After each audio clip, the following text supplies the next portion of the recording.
So I bought this house with everything in it, and this is what one of the rooms looked like in the basement when I first moved in, filled to the brim with stuff. And in honor of going into our third year at the treasure house, we are going to recap this whole process. This room was definitely overwhelming. I don't even know how we started. I guess you just have to start. I don't know where to start, but I'm just going to begin.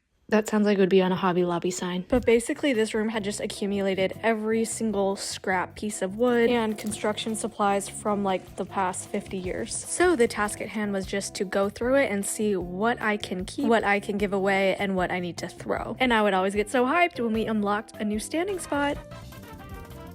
There were some things that were easier to give away than others, so I was able to give all of these logs as a firewood donation. But at this time, I didn't know what I was going to do with all of this plywood. This is me hauling off the firewood. But then at this point, I had a lead on what to do with the plywood. I know a lot of people in the comments were talking about the Habitat for Humanity restore as a place that I could donate a lot of this wood, but I called my local one and they said they don't accept anything that's not over 6 feet. So I had to come up with a scheme of where else I could donate it. This was my growing haul of scrap wood.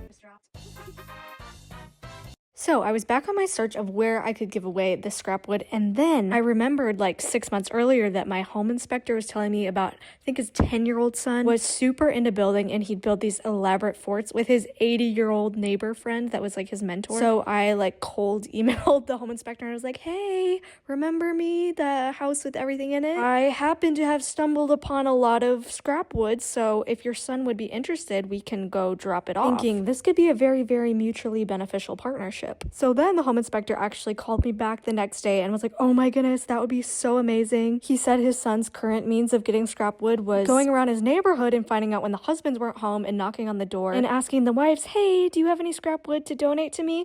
And they would just clear their husband's stockpile. Literally such a genius move. But in a way, this is me clearing the stockpile. So we loaded it up and took it. This is the fort we are giving it away to that was built by him and his 80-year-old best friend. Truly the most impressive fort. It was 2 stories, insulated. Look how much space we have. I can walk over here. I can walk over here. And there's so much space. So what we're going to be working on is clearing this half of the room. We're just going to look for the trash first.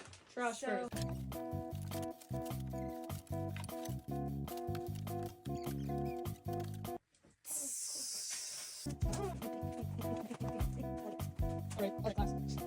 Whoa! Whoa, guys! You're not ready for this.